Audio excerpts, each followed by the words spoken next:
Welcome to another episode of Conversations with a Martial Artist. Today I'm joined by fellow podcaster Jason Mo.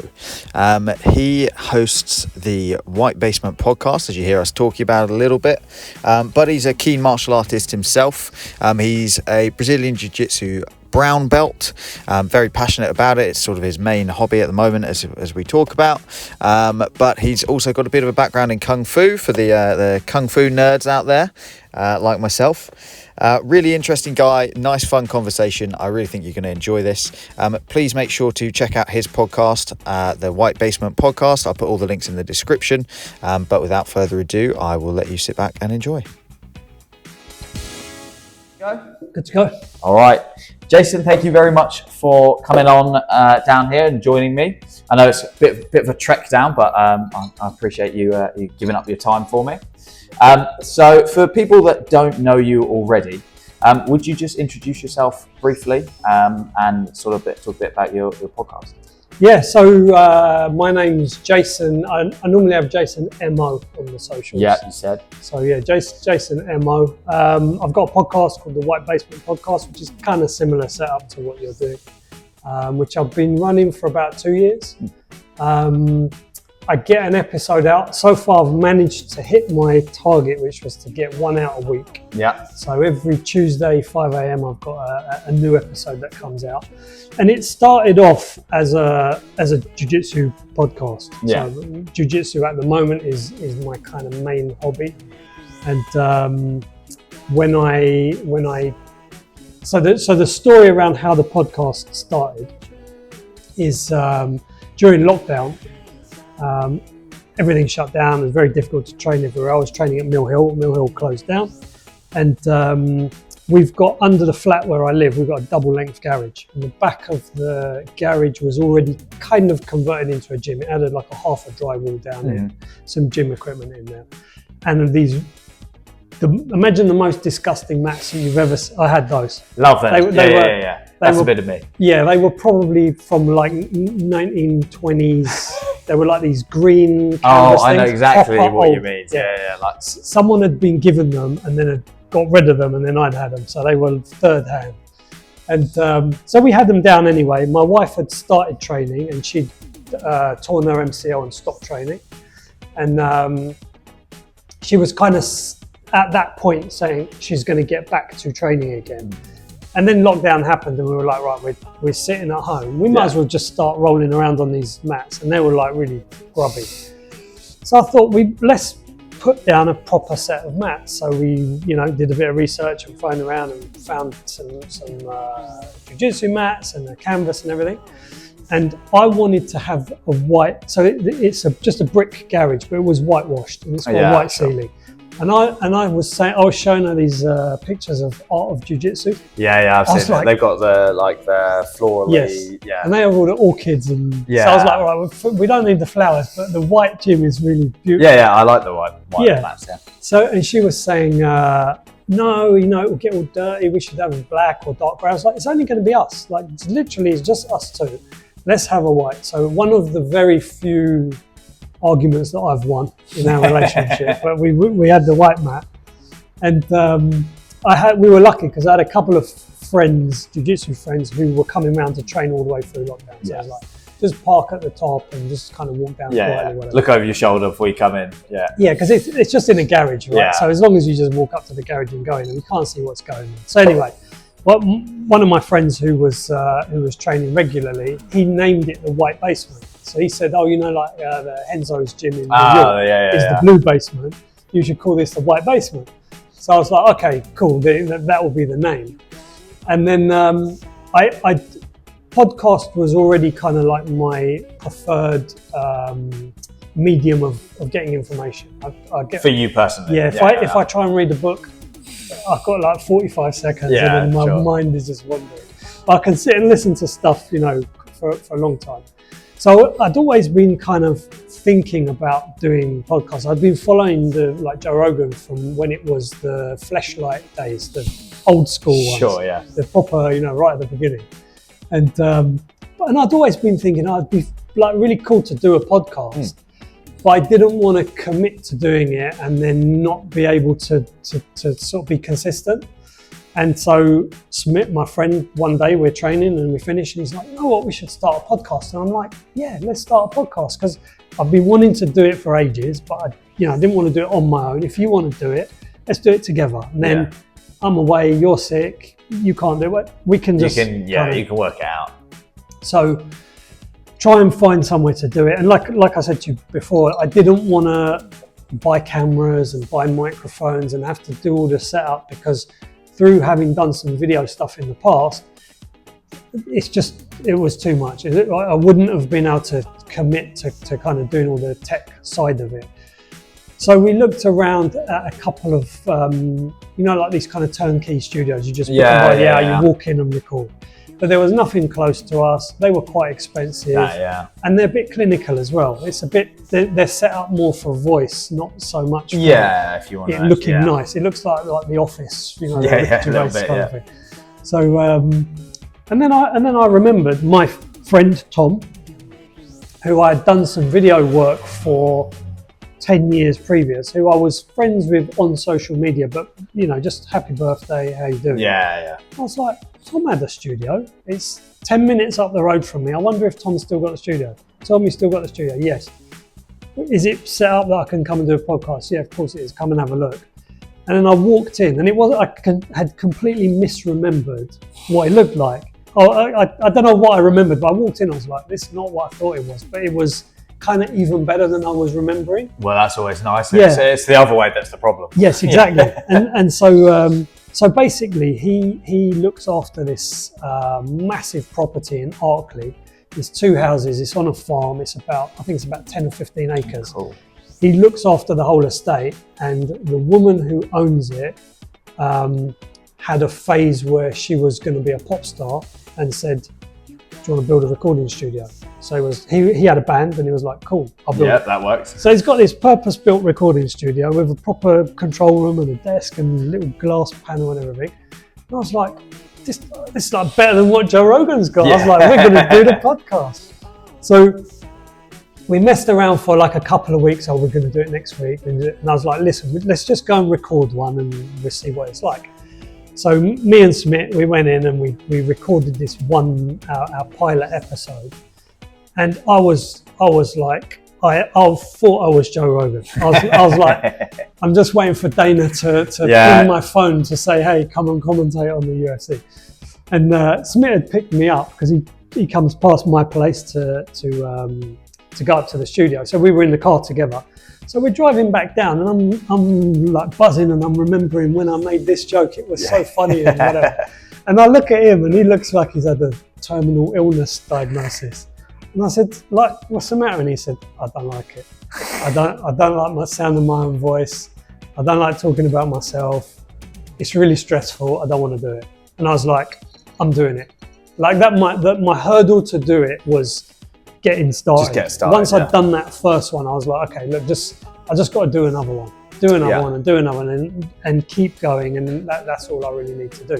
So that's the story of the podcast. I mean, that's how it started, and it's named the White Basement Podcast because of the gym. So that's the podcast I love story. that, and I like you've got the bling. And I know not everyone will be watching this, but the bling is impressive as well. I like that. Yeah, the logo. This again, it was with a logo. So he's very kind of he's out of he's retired now, but he's out of corporate banking. So he's very like, the logo should be an easily read font that's scalable, primary colors. And I was like, I just want something cool. Yeah. Like I don't want to design by committee, like, which colors don't offend people. Yeah, I want something cool. And I'm quite old. I mean, I'm going to turn 52 this year. So when I grew up, hip hop, 80s, New York train graffiti was like super cool. So if ever, the back of the Sunday magazine once every 2 years or whatever had some graffiti in it, I'd cut it out and put it on my wall and try and draw like the same, copy the font and everything. Sure, yeah. And so I was like, I kind of like that graffiti style font. Let me just go on Photoshop, find one of those free fonts that's that kind of style and just play around with it. Yeah.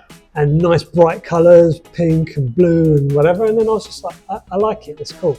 And then a few people said to me, you can't really read what it says. I'm like, I don't really give a shit. I like it, it's my podcast, I'm doing what I want, you know. Job's done. Yeah, and then I think probably this must have been after about a year, one of my friends, so we'll get onto the martial arts stuff, I guess, in a bit, but one of my friends from when I was young at my Kung Fu club turned out to be a jeweler. Okay. So, and he's a jeweler, like he makes jewellery. So he's a craftsman, he's an artisan. And my wife, through training, got the nickname Gosha Konda. So her name is Gosha, and she just started anacondaing everybody. So she became like Gosha Konda.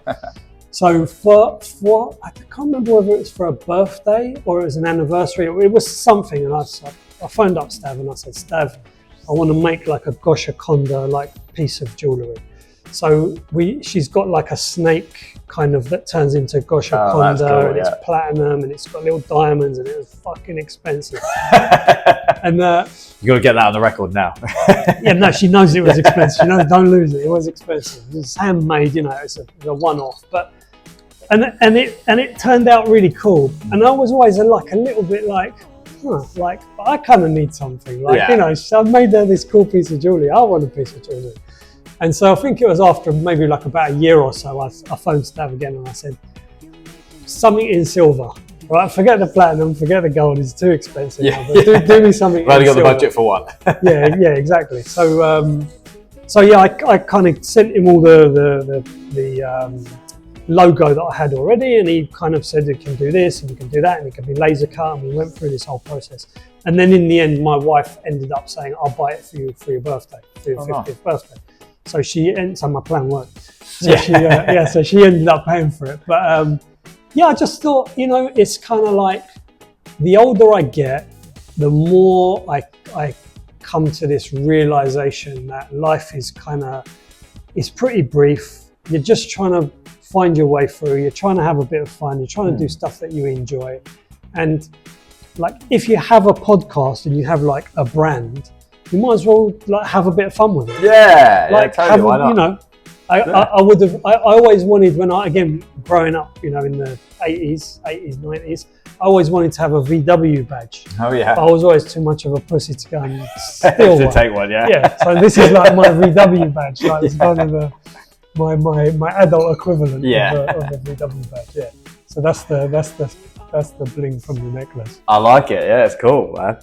And so I mean, with the podcast, you've had some really cool guests. I know we started talking about it a bit earlier, but I was wondering a bit about how you started and how you grew, because you've had some pretty big names on there, really interesting people. Like, I've listened to a few of your episodes over time, and yeah, you've got some interesting stuff and some good little pearls of wisdom in there. Yeah, I mean, I kind of. So my idea, my concept in my mind was, I'm just going to do it like Joe Rogan. Okay. So I you know, having listened from the very early days and seeing like that evolution of that podcast, it was just him trying to find people he wanted to talk to and ask them the stuff he wanted to know. Yeah. And be open to hearing other people's experiences, opinions, ideas, thought processes, and then just kind of allowing that to wash over you, and just so that was kind of my idea. And it was initially very much going to be that around a jiu-jitsu theme. Yeah. But I think I always had it kind of in my mind, like, how many jiu-jitsu only conversations could you have? Yeah. Maybe 10, maybe 20, maybe 50, but sooner or later you're going to feel like, I'd like to talk about something else, because I don't do only jiu-jitsu. So there'll be other stuff that I want to speak to people about. So the first few, I think, were kind of people either that I trained with or I had trained with, or someone that they had trained with. So it's kind of like, hey, do you remember you used to work out with so-and-so? Could you put me in touch with them? So, you know, I had like David Anuma, I had Kev Capel, Seymour Miyakatsu, who actually trains with us. Oh, cool. So I kind of, either people that I was with, because having really sort of restarted my jiu-jitsu experience at Mill Hill, that was such a big club that people knew there was a lot of contacts from Mill Hill. So it was people were quite kind of kind and receptive at the beginning to just say, yeah, cool, you started a podcast, you used to train with Nick, no problem. I'll come on and do your podcast. And because it was around that Mill Hill area, which was close to me, geographically, everyone was pretty near. People were like, pop over 20 minutes away, half an hour away. So it was easy getting people in. But then what I kind of did and what I still do is anyone who comes in, I always ask them, like, if you've got anyone else who you think would be cool or you wants to come on, or just connect me up with them.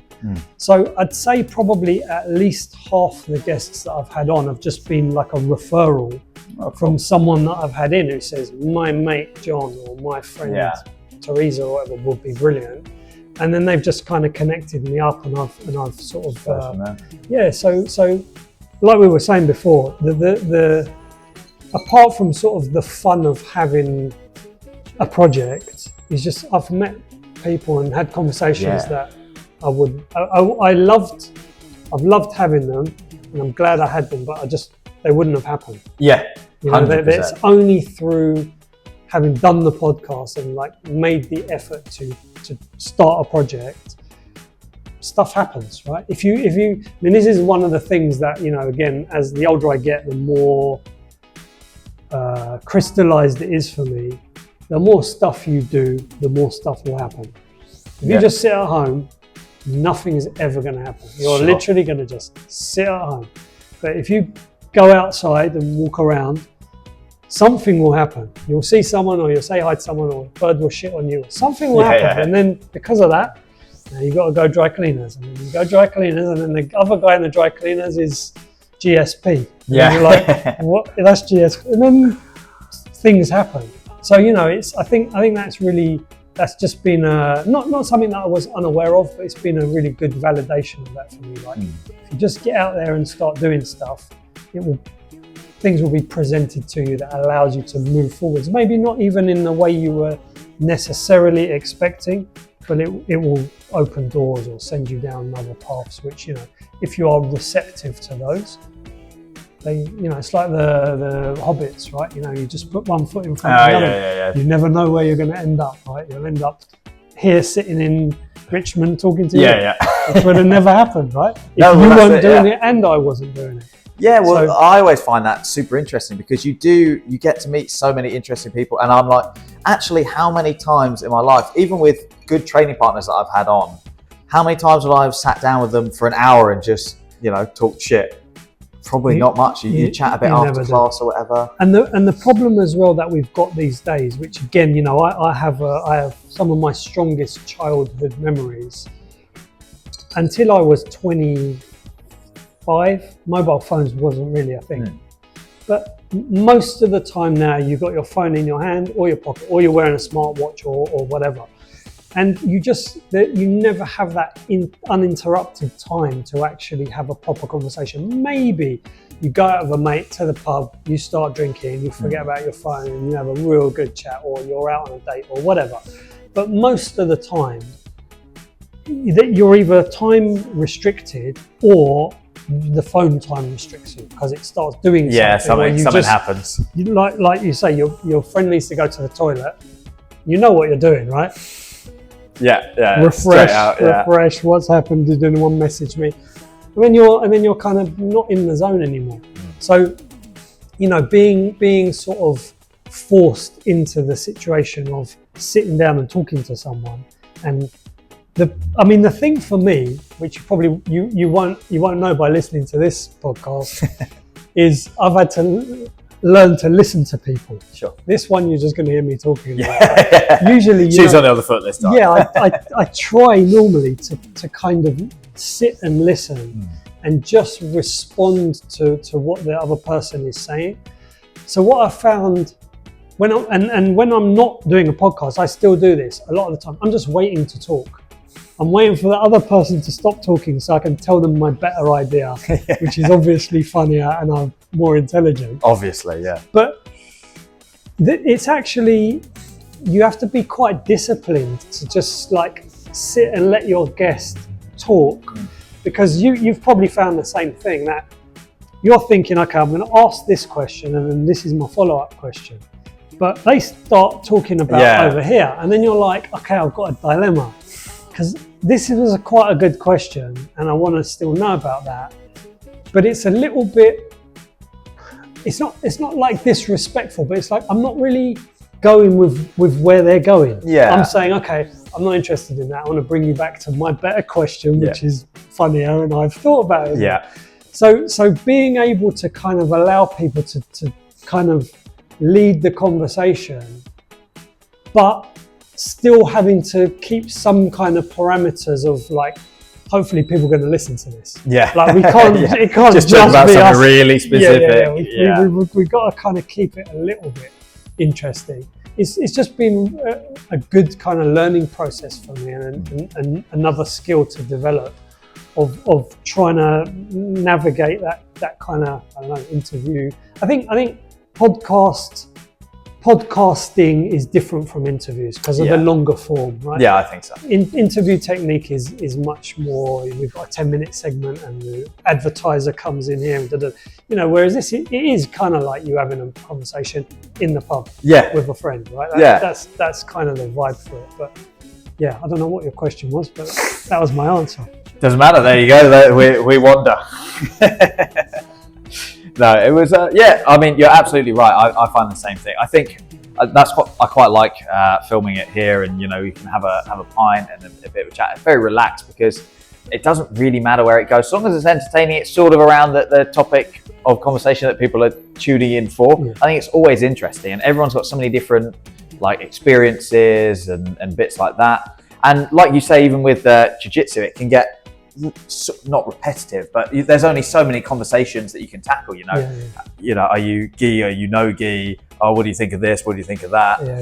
And it sort of goes around. Well, sometimes it's nice to just wander and you talk a bit of rubbish, and and then you sort of have to rein it back in. Gi is the real jiu-jitsu. Gi is the right. All right, let's do it then. You're a gi man. Yeah. I mean, so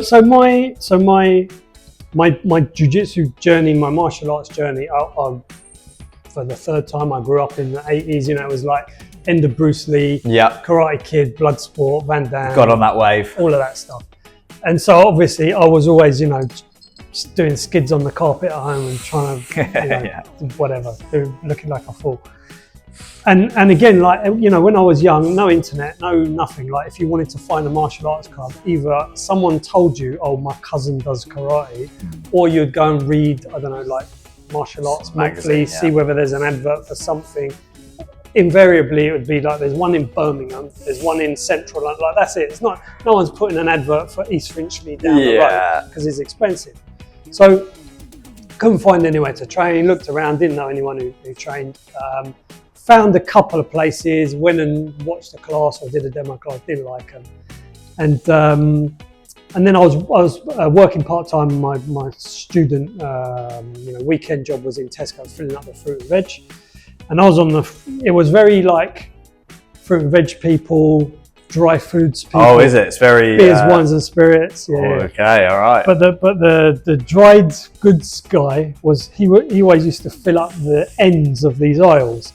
So if I was on the bananas, I would be near the ends. Oh, okay, you're stepping on. Yeah, so we used all right. What time's your break? 8:15, whatever. We became friends, and can't remember, we were talking about something, and he said, "Oh, he's hurt his foot at kung fu," and I was like, "Do you do kung fu?" And he's like, "Yeah." And that kung fu in those days was like, karate was like karate, but kung fu was like the secret stuff, like death touch and whatever. Yeah. So I was like, cool, you do kung fu. Where is it? It's not even far. It's like, like 15 minutes. It's like, wicked. I'm going to go and try this kung fu class. Man, I loved it. That first class, I was just like, so this kung fu, it was called Nampai Chuan, and it was 50% traditional kung fu, 50% taekwondo. Okay. So the kind of the legend was that the grandmaster in Malaysia, he was a kung fu guy.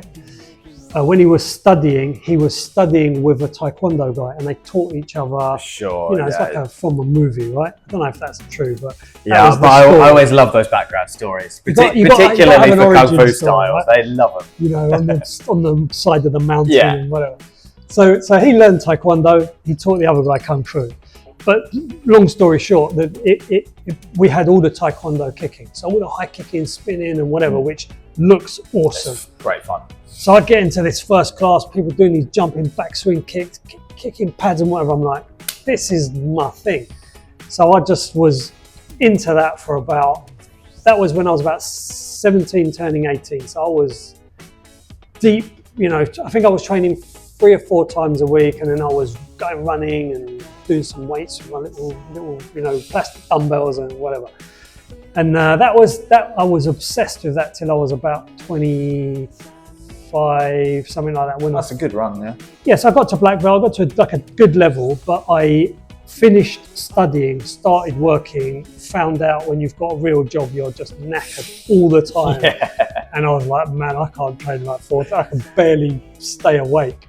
So it also, I stopped training, but also around that sort of period of time, I was getting bored of it because by that time it had become a bit repetitive. Mm-hmm. I'm kind of teaching in other people's classes, and I know all the stuff. I've done it all 15 times. Yeah. So it just became like you're kind of doing the same stuff over and over. But also, UFC 1 had happened, I keep forgetting the dates, it's like 90 something, late 90s, whenever. Yeah. And I'd seen a VHS of UFC 1. And coming back to the legend of how that Kung Fu system got started, the great Grandmaster guy, he couldn't fight anyone because he would kill them. One of those. Right, and I was down with it. I was like, yeah, man, he's got this like punch, like if your heart's gonna 5 point punch, all of that, Kill Bill. So, and then I watched UFC 1, and I was like, that's why he can't fight anymore. Yeah. So why did his heart not explode? Right, because you can't fight. Yeah. Okay, you're good, and I knew from my Kung Fu as well. Within the game that we play, I'm really good. If someone can box or they're going to just smash me, right? They're going to just absolutely wreck me because we don't train at that distance. Yeah. We don't grapple. I don't understand the timing or anything. So I watched UFC 1 and I was like, it's Gracie, like, you need the pajamas. You just need the pajamas, this weird single leg thing, and a closed guard, and you can kill everyone in the world, right? I was like, this is the thing. And again, there was no jiu-jitsu anywhere, right? Yeah. Couldn't find anywhere to train, didn't really exist. Started rolling around with other people who'd seen UFC 1, trying to do arm bars from a close guard. Horrible, right? Yeah. And then so I stopped training, I started working, I'm really knackered, I'm really busy.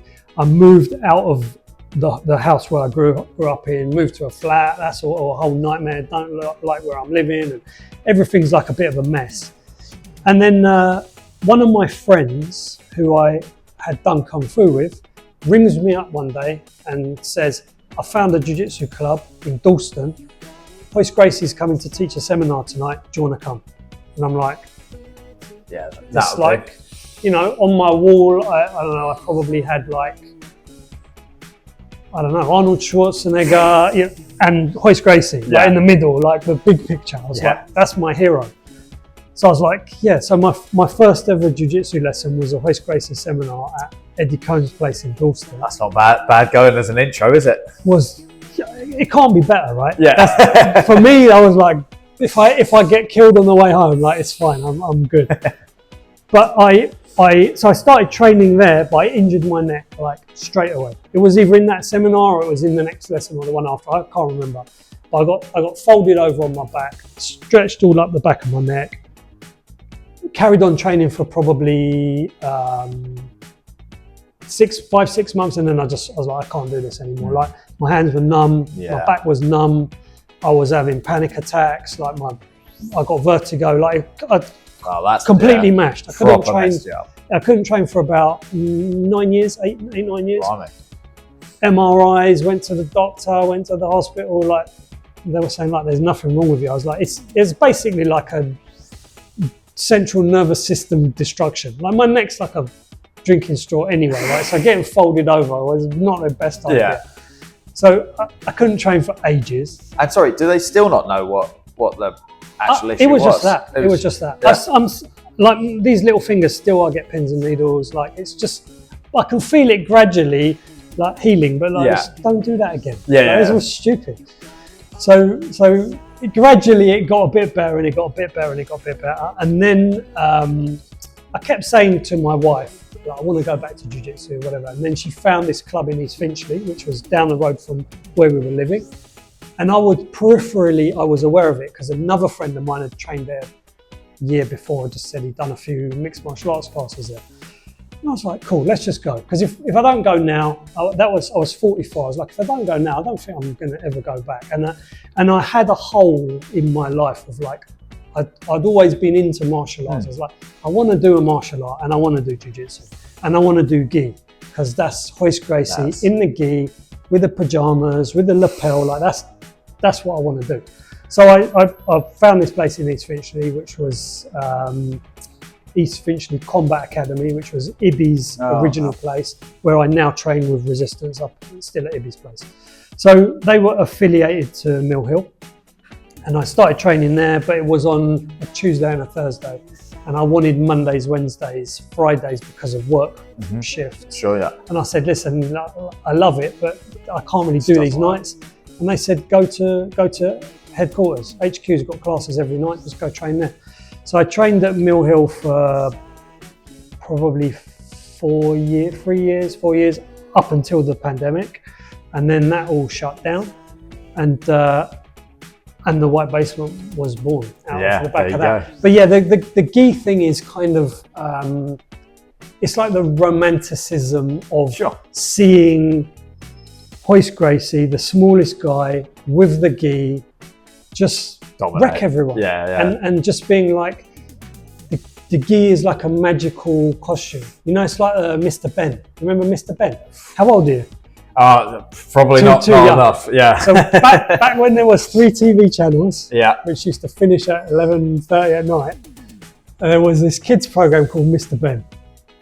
It was like this crappy cartoon, and basically, so what it was, every episode, he used to go to, you know, like Kingsman, the tailor. He used to go to the tailor. I think it was a tailor or a fancy dress shop. He used to go to the fancy dress shop, and the fancy dress guy used to say to him, "Oh, I've got a farmer's costume." So he would put that on, and then it was a bit like Narnia. He would go into a farmer's adventure, and then he would like wake up back in the shop and put his bowler hat and his suit on and go home again. And for me, like the gi was like that Mr. Ben, like magical kind of costume. And I think for me as well, like broadly in life, like an origin, if you tell me I've got an origin story, I don't give a shit whose origin it is, I'm into it. Okay. When Spider-Man becomes Spider-Man, when Batman becomes Batman, when, you know, normal person becomes unnormal person, supra-normal person, I love it. I don't know, I think in my heart I'm still like 6, and I'm still waiting to become the full version of myself, so I'm waiting for my origins I'm waiting to turn into Batman still. But that whole kind of like putting on the costume, it's the superhero trait, right? That they put on a costume to become the superhero. And so my whole kind of concept of jiu-jitsu was like the gi. The gi is like the thing that gives you the magic powers. And then in a way it is, because, I mean, you'll know from training gi, like once you understand, and I'm not an expert, but once you understand how to start manipulating the gi, it's a superpower. Like you train with beginners or whatever, and you know, once I have this little sneaky pant grip, I know he's going to bridge in a minute, and he thinks he's going to sweep me, but he can't feel that I've got this grip. And then when he bridges, I'm going to go to his back, because I'm going to use that to change it. And it's magical. That's what gives you that setup, playing the lapels, and you know, I love it. And occasionally I do no-gi, and I actually really enjoy it when I do it. And it's what I've really come to realize recently, maybe only in the last few months, is that for me, no-gi is much easier on the body. Like, no grips, no kind of intensity, much more dynamic, much more physical. But it's like my cardio isn't bad. Where I get really tired is when you get into those positions where, like, I've got grips, and I can't let this underhook happen. You've got to muscle it a bit. You're like full power for 3 minutes, like, and then the next day you feel like, man, did something happen to me in the night? Like someone run me over and they didn't tell me, and then I woke up and that's why my arm was like battered. Can't move. When I do no-gi, I wake up next day, I'm ready to go, man. I'm ready to train, but I still have this kind of, I'm still drawn towards the gi, and also not really that I'm chasing belts, but I kind of have like maybe just to complete my journey of saying I did jiu-jitsu, I would like to reach a black belt. Yeah. And I feel that if I do more no-gi, I will do less gi, and maybe I'll take longer to grow. So I'm kind of committed, I think, myself to stay with 99% gi. Maybe just until I wake up one morning and say I don't want to do gi no more, or I want to do 50-50 gi no gi. But yeah, I think at the moment I want to just stick with it until I feel that I've reached a milestone where I can then kind of spread out a bit and go down different paths. Well, I think a lot of the big guys, even in the no-gi sort of, like I can't remember where I would have heard it, but I think Craig Jones or someone asked him, when do you ever train in the gi now? And he's like, well, I think last time was at black belt, because you had to for like black belt gradings, but then since then he decided to go that way. And I quite like that, of going sort of, at black belt, you've seen the system, you know what's what, you can sort of do a bit of everything, and then it's about sort of finding your own thing. So it makes sense to me to go, maybe, this guy really likes the gi, this guy really likes no gi, and you sort of dive into what you like. But it makes sense to keep going. But I really like that answer in terms of gi versus no gi. That's very unique. I haven't had that before. I'm probably the oldest person you've had on, that's why. I've had more no, I time don't think so, to be fair. No, you're all good. You're beating up on yourself though, right? It's quite nice though. What I've found with jiu-jitsu, as opposed to my kung fu when I was younger, I mean, that was very much like a younger guy's sport. No one really trained that I can remember that was older than 30, probably. Right, yeah. It was kind of like, oh, you got married or you started work or whatever, you just drop out. Right. Whereas jiu-jitsu is nice to see, and certainly is nice for me being older. There's loads of over 40s, over 50s. Yeah, tons. Like I kind of came off of social media quite a lot because I was like, fuck Facebook, Zuckerberg is a tosser, I'm not using it. And I watched not the movie, which I think was the Social Network or whatever it's called. But there was a documentary as well. Yes, I remember that. Yeah, I'm going off of social media. And then obviously when I started the podcast, I was like, go back on social media again. And I still, mainly I just use Instagram. I use Instagram and Twitter, but Twitter I use more as a news feed. Insta I just use for the podcast. But Insta obviously like cross posts everything to Facebook. Yeah. So although I don't really use Facebook, I kind of occasionally look on there just to see whether there's any interaction. And when I sort of went back onto it, I was actually quite surprised that there's BJJ over 40s group, BJJ over 50s group, BJJ everything, which is full of old people group, and there's 5,000 members and 10,000 members. And I was like, oh, there's a lot of older people. And I think, this is one of the things where I think jiu-jitsu specifically is different from, it's certainly different from any other martial art that I have experience of, but I think it's probably different from pretty much everything else, is that jiu-jitsu fundamentally, once you get to a decent level, you're back to the school playground, summer holidays, rolling around on the grass with your mates. Yeah. It's literally that. It's like you're having a bundle with your friends for an hour at lunchtime, getting all hot and sweaty, trying to drink loads of water before you go back in the classroom. Like, it's basically that. And I'm very much an advocate of, if you do stuff that young people and kids do, it will keep you young and as a kid. It will keep you young to do that sort of thing. And so one of the kind of established tests of physical age is how easily you can get up off the floor. Yeah. So when they're assessing older people for falls or whatever, they're like, okay, can you from standing up, lie down on the floor and get back up. Yeah. Are we still sitting here after 20 minutes? Yeah.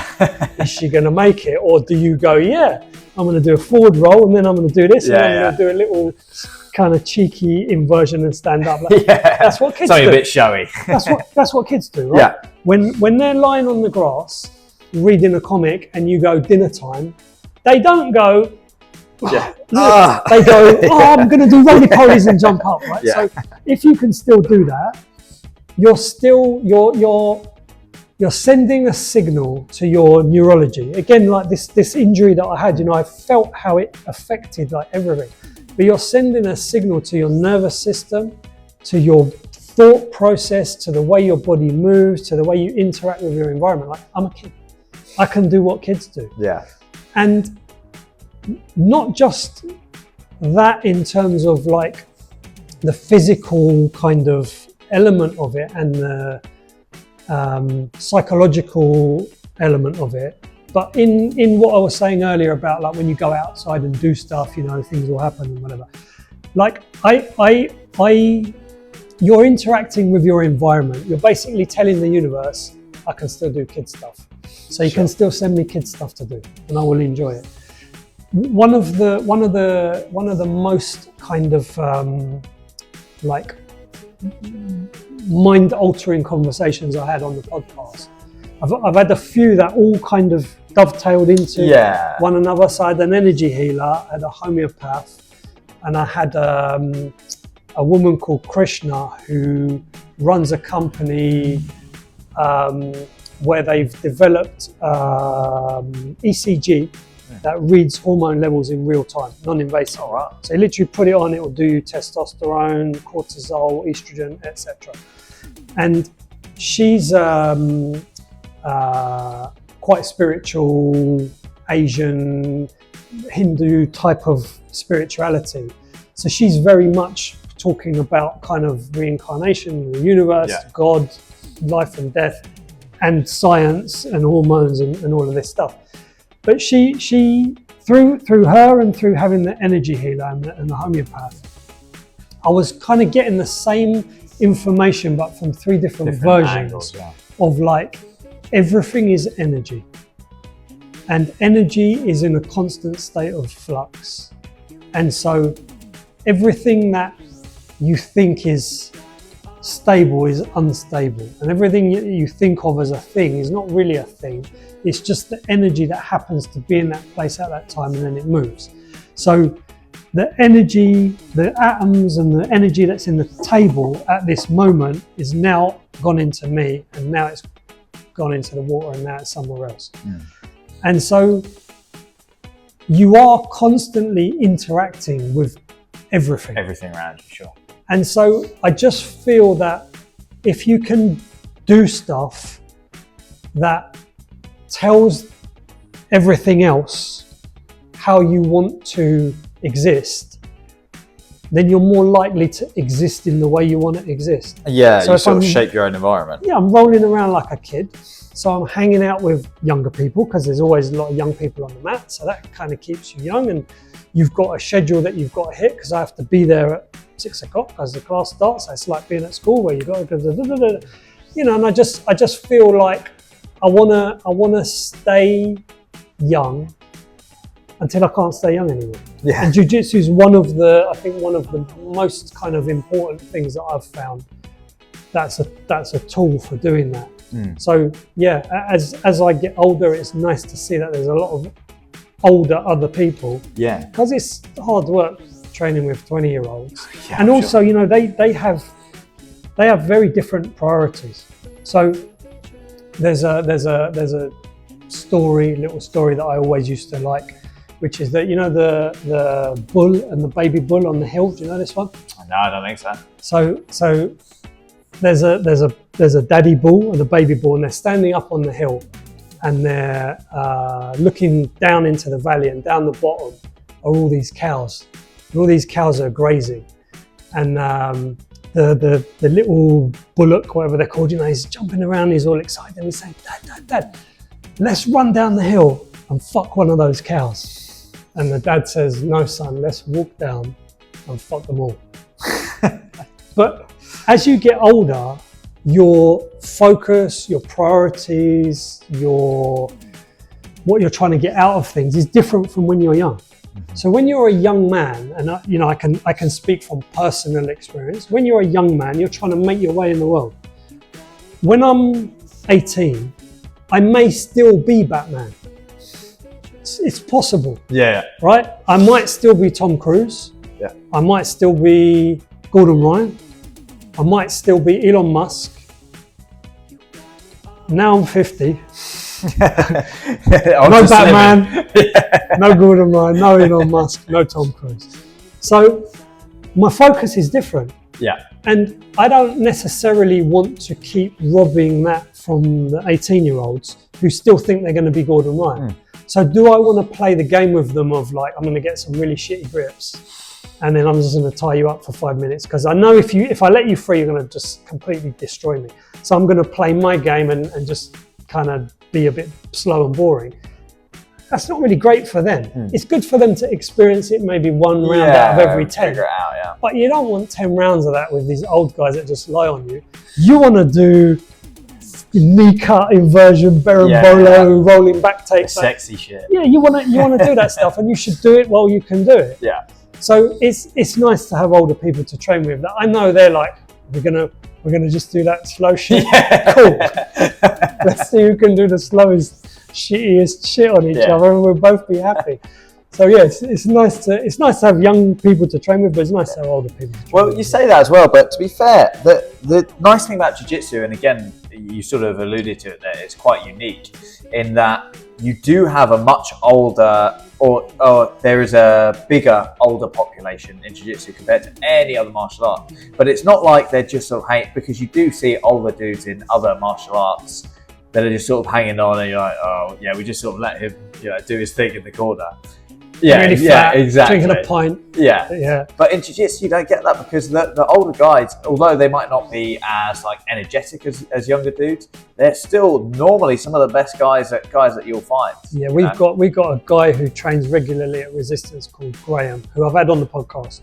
So he's a judo black belt, high level, done some international competition when he was younger, trained in Japan, and he's just horrible to roll with. I mean, I always like to roll with him because he's a really nice guy, and he will give me at the end little pointer like, don't let me take this sleeve grip. I'm like, I wasn't trying to let you take the sleeve grip, but you took it anyway. But he'll always tell me like the moment that I went wrong. Yeah, sure.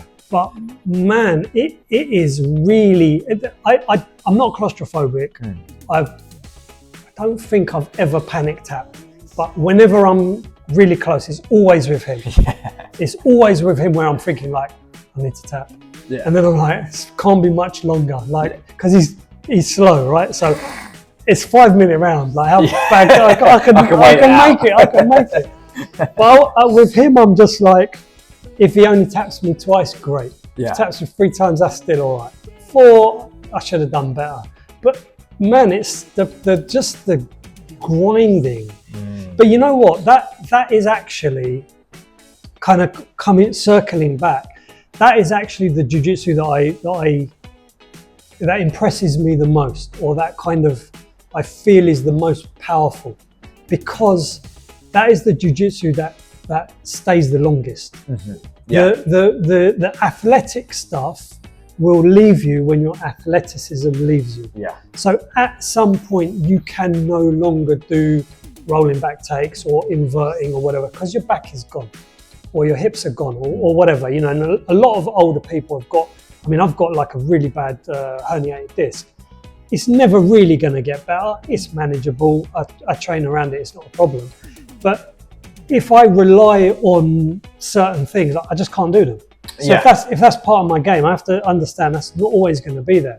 So I actually really enjoy seeing and doing and feeling and doing on other people that kind of horrible, shitty boa constrictor jiu-jitsu. Because again, coming back to like the original, my first exposure, which was Hoist in UFC, half of those taps were people panic tapping because they just didn't. He wasn't even doing anything. No. That Art Jimmerson boxer guy with the glove, he had the one boxing glove and one hand. Yeah. And Hoist just mounted him, smothered him, and I think maybe had like the lapel like half wrapped around the back of his head or something. And after like a minute of trying to bump, he just panicked out because he's like, and again, like my sort of best experiences of jiu-jitsu, and the one that I like to share with new people, is that first time when you get proper crossface and you feel like, because I always used to look at the crossface when I was watching it and think like, I would stand up from there. Yeah. Like that would be my move, just stand up and make him take me down again. And then the first time when someone who's good crossfaces you and you're like, you know, and I've said this so many times on podcasts, but it's absolutely true. Like the first time I got properly crossfaced, my thought was like, I could die here and no one would notice. Like no one would actually see until the buzzer that I died. Until they get off I can't do anything. I'm just literally like, I don't know what's happening to me. I'm like, it's like you know that movie with it's a horrible movie, but the one with Gerard Butler where he's the ordinary citizen or something. Oh yeah.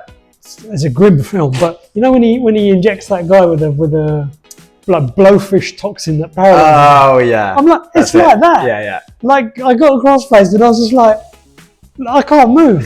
I can't breathe. I can't even tell whether I'm passing out. I think I am. Yeah. And no one knows.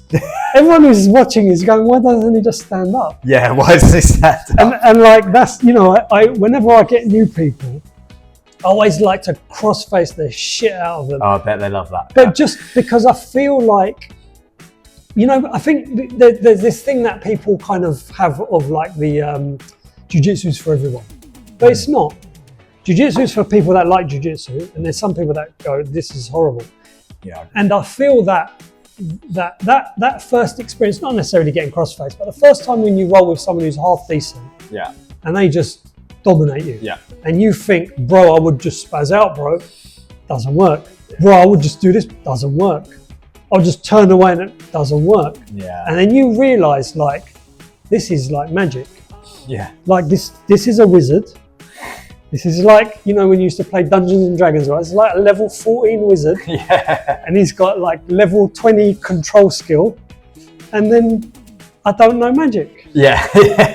And then you got to decide, right? At the end of that first class, everyone makes a decision. Do I want to be a wizard or do I want to be a normal, a muggle? Yeah, fuck this. You want to be a muggle or do you want to be, if you go Hogwarts, you'll be a wizard. And that's and I think that's the beauty of when the first time when you feel it, that people it allows them to like negate that first 3 months of not being sure whether they want to train. Yeah. Like if someone just smashes you, you'll know. Yeah. You go, well, I'm never coming back again, or you go, when's the next class? Yeah. Oh, I've got to figure I've got to learn out. this stuff. Yeah. So I had such a profound experience with that. Like, let me, with my generosity and kindness, let me share that with the world. Yeah, why not? That's jiu-jitsu, right? Is feeling that pressure and feeling that I can't move and feeling that everything I think I'm going to do, this guy knows what I'm going to do before I do it.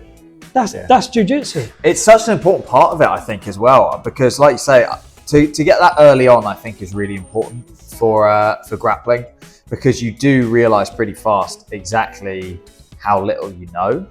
Because I mean, when I first came to jiu-jitsu, I'd done striking for a fair while, and I'd seen I'd been a fan of MMA. I'd seen the grappling side of things. I sort of understood the ideas of the positions and things like that. But until I actually went to I went to like a beginner's MMA course. Until that first ground fight thing, I was like, oh no, I don't know shit. Yeah. You think my striking skills will translate. You know, I've got some timing and I've got some distance. And then, I mean, again, like one of the things that I found. I mean, I actually found jiu-jitsu was so difficult to learn at the beginning. Yeah. I had like 6 months for sure, maybe a year of just didn't know what was going on. I'd literally, every time a question was asked, like I had 100% perfect record of answering wrong. for the first 6 months. Like, should you turn left or right? Obviously right, no left. Yeah. and in this position, should you sit forwards or backwards? Well, forwards. No, backwards. Yeah. But why? Last time you said forwards. No, that's because he's on your other side. But that's because I turned the other way. Yeah, but you should have turned that. I was completely confused. I was completely, again, coming back to Harry Potter. He was that confounded scholar. Yeah. I was like that. It's like I used to walk in and I used to get hit with that wand. But you got to. It can be very unintuitive, and especially if you come to it when you're older. But man, it's worth sticking with. Yeah. Once you start, it's one of those things you've got to get over the first hurdle, I think. Yeah. It's a real kind of battle of attrition, jiu-jitsu, as well, because it's a long road, right? It's a long road. Most martial arts, if you train regularly, 3 to 5 years, you have a black belt. And because a lot of people are dropping out after 6 years, like, not just you have a black belt, but you're like assistant instructor. You're like, the second best person in the class. Whereas jiu-jitsu is probably, if you're consistent, on average is probably 10 years for a black belt. Yeah. So that's in itself, right? Start training when you're early 20s. When you don't get a black belt till your early 30s. Yeah. You've gone from just about out of college or just about first job or whatever to probably married, maybe divorced, with kids, third job, moved countries, and that's that. You were training 3-4 times a week all the way through. Yeah. Otherwise, you're still on a purple belt. Yeah. And you've got another 10 years to get to black belt. So it's a real kind of, you got to be really consistent and disciplined, and you got injured and it's hard to get there after work, and you're like, no, I just got to keep turning up. Just got to do it. I've got to keep turning up and keep turning up. And that's why I think you do see other people that I've had on have said that there are some Mickey Mouse Jiu-Jitsu black belts, but I've never really experienced one. Anyone that I've ever trained with who's on a brown belt or a black belt, or probably even a purple belt, but certainly brown and black, has got like a gritty, some people are better than others. Yeah. Some people are stronger or fitter or better technique, or they learn more, whatever. But there's nobody there who's soft. Yeah. Everyone has doesn't gone actually know what they're through, doing, I got smashed for the first 2 years every day and kept turning up. And then I could smash some people for the next 2 years and I kept turning up. They've got those necks where you get the lapel around it and it's like, it ain't really doing nothing. Like, this guy's neck is like, it's been squeezed a few times. Squeezed. Yeah, and if you stick with it, you develop that kind of body and mentality and thought process of I'm not giving up nothing easily. I've been in this position like so many times. I know I've got 20 seconds before I have to tap. But you don't. Yeah. You might think after 15 seconds you haven't got it. So, everyone who's on a higher grade brings that kind of, they give you nothing easily. Everyone's stubborn. So, I think jiu-jitsu really, it forces you, anyone who gets up to those higher belts, they are those kind of determined, stubborn, disciplined, dogged people that will they get that bone and they will just keep kind of chewing on it. So I don't know whether jiu-jitsu teaches you that, or it's just those people that become good at jiu-jitsu, or a bit of both. It's probably both. It's probably, it's normally somewhere in the middle is the answer, isn't it? But yeah, it's a long road, and it's a tough road, and it's very easy to, it's very easy, as with most things, to tell yourself the most compelling, amazing stories about why you don't need to go training anymore, or why you could just have next week off, or why you don't need to do the sparring class anymore, why you don't need to compete again. But you do. You need to, which again maybe goes back to like that thing of being a kid. Like, end of year, guess what? You're doing exams. I don't want to do them. I don't care. Someone's coming up. You're doing them. Because that's what you do, what you're told to do, right? And when you're, that's one of the things why you become lazy when you're an adult, because you can do what you want. To a degree, you just go, can I be bothered to go Euros again? No, I'll do it next year. I'll skip this one and I'll do the next one. Whereas if you were a kid, it'd be like, no, that's your exam. Sorry, that's it, If you get a U, then you get no pocket money for the whole summer holiday. Like, you're doing it, right? So again, it's forcing yourself to kind of do that stuff. Again, keeps you a little bit in that kind of, you know, that Goggins, Jocko, Rogan, Elon, all the people that are really successful, very disciplined. They do the difficult stuff and they keep doing it and they keep doing it. It's not that it's not enjoyable, but man, there's always days when you're like, there's definitely times where it's not enjoyable. God. Yeah. It's Wednesday night and Graham, I know Graham's coming tonight. Yeah. And I know he's going to pick me for his warm-up round. Yeah. But I'm going because it's Wednesday. Yeah. Because if I miss one Wednesday, guess what I can do next week? I can miss 2 Wednesdays. Yeah, that's it. And then it's a year later, and then I've got this wicked story to tell people about how I used to do jiu-jitsu a lot. Yeah, I used to be good at jiu-jitsu. Yeah, Rob Connor, who's a black belt there, who I've had again on the podcast, he said to me, the older you get, the better you used to be. And it's a great thing to keep in mind. Like, yeah, you're gonna go on a down slope, and things are gonna stop working and get stiff or whatever.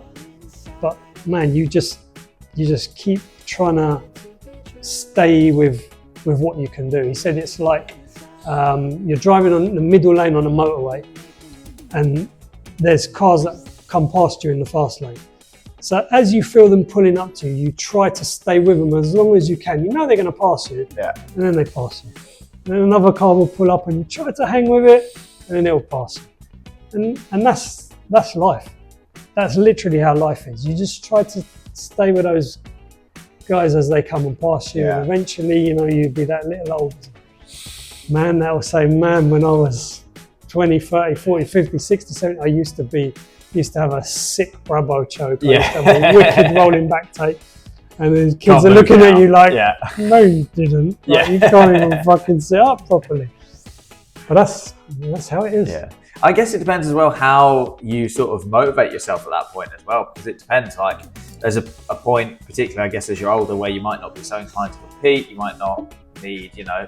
But as older people are training, they're competing as well. When I went Euros, there was guys doing Masters 7, 60 to 65, and they looked. You wouldn't want to. They looked like kind of them Harley guys, but who train. Yeah. You know, they do like a bit of grip training and they also do arm wrestling. They look like those kind of guys that can hurt you. To them, and they were fighting. And they were 60 to 6. I was doing Masters 5 and they were doing Masters 7.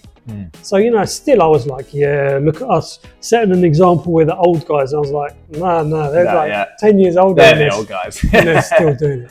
But you know what I kind of like the analogy that I have and the model that I use, let's say, to hopefully to stay motivated, is like you know the Spider-Verse movie. There's 10 different versions of you. You just have to decide which one you want to be. Right? You cannot Spider-Man. Maybe it will change, but he's not going to become Batman. He's not going to become Hulk.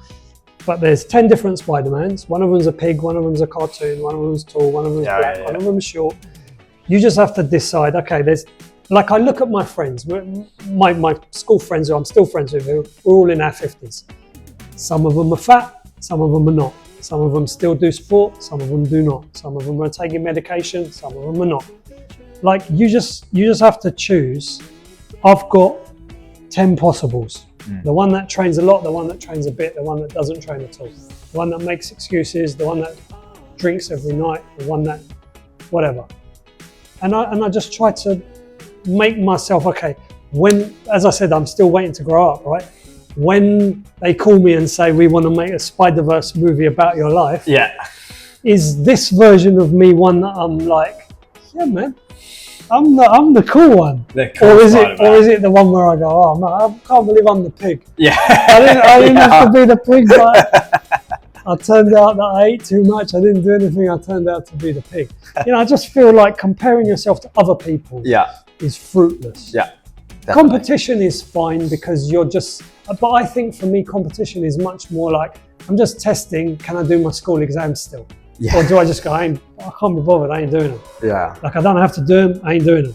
Or do I go, no, always hated exams, guess what?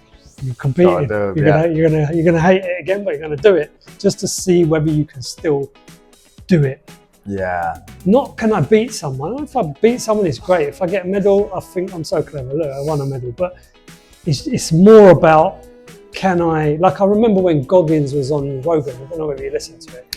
Some, I think. When I first heard, I didn't even know who he was, and I heard that first one, I was like, this kid is amazing.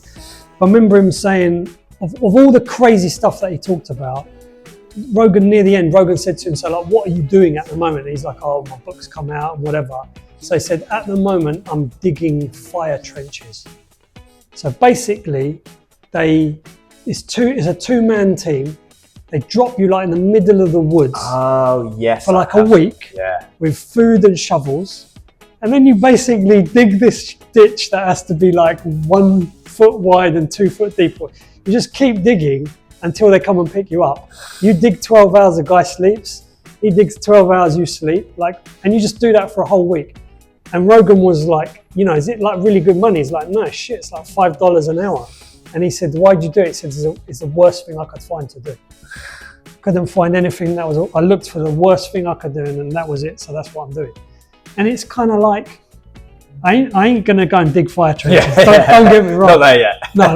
But my version in my Spider-Verse is just keep going jiu-jitsu, keep trying to keep fit, keep trying to eat healthily, keep trying to just do what I was trying to do when I was 20, instead of what I see other people doing when they're 50 and 60, of like, you know what, I can relax now. Guess what? You can. Yeah. You can do whatever you want. Your mum ain't gonna tell you off anymore. You're at that age now where she's like, she can't remember your name properly, right? She's like, are you coming around to fix the whatever? I told you the cooker doesn't work. Like it's not like when you're a kid. Yeah. So if you don't want to do something, don't do it. No one is gonna come and make you do it. You have to make yourself do that stuff. And I feel that if you have a habit, it's much, much easier to just turn up for one more jiu-jitsu class than to not do it, and then you've got to come back and then you're like, do I still wear my belt?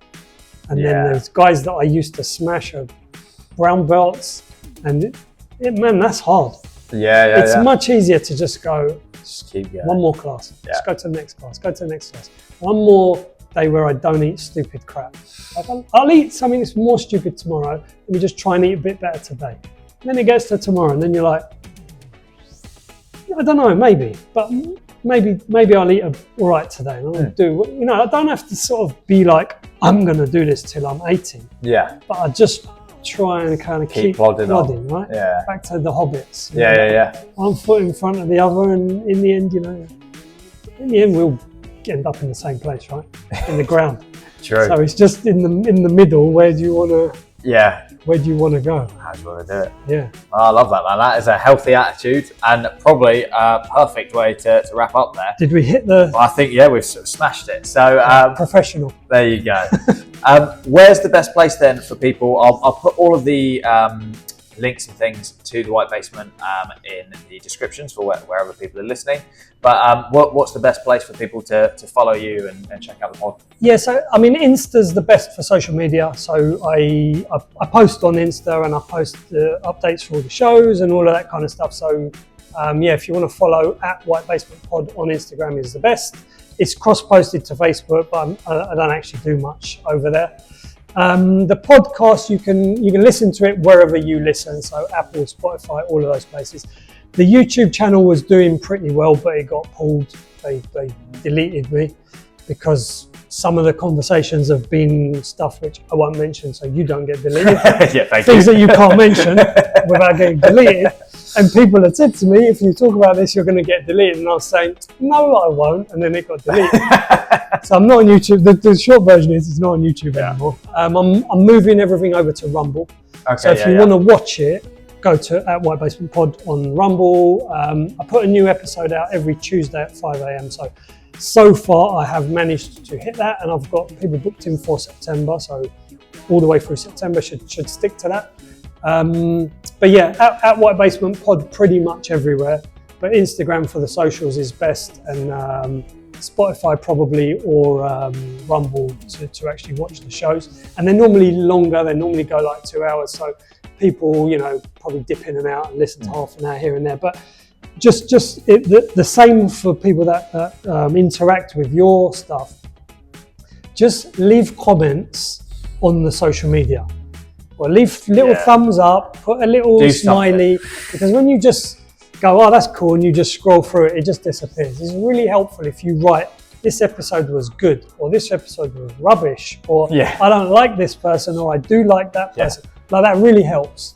So just if you're listening to this now, or you're watching it or whatever, if you can see a little thing with a thumb, or there's a little box that you can write in, just click one of the thumbs and write something in the box. Because it helps. Doing this stuff, I mean, I know, it takes time, it takes effort, it takes energy. You put episodes out, no one watches them. You put another one out, loads of people watch it. You can't tell why. There's no rhyme or reason to it. You do an Instagram post, it gets 5,000 reposts. You do an even better one and it's got 4. And you don't know what's going on. So just interact with me and interact with Tom. That stuff really helps. But again, talking far too much, but at White Basement Pod, anywhere. Not at all. And awesome. Everywhere. All right, well, thank you very much for your time, Jason. Thank you. It was really Thank you good to have you on. Thank you very much for listening. I really hope you enjoyed that conversation. Jason's a really interesting guy. Like I say, all of the links are in the description. Please make sure to support Jason. As he says, it makes such a difference. Just give us a follow on social media, follow on your favorite platforms, give us a like here and there. It is greatly, greatly appreciated. Links are in the description on whatever platform you're listening on now. Please don't forget to also support my podcast. Whatever you're listening to, give it a thumbs up. Rate the show, follow us on social media at CWAMA Podcast, and keep on listening for the next one. Speak soon.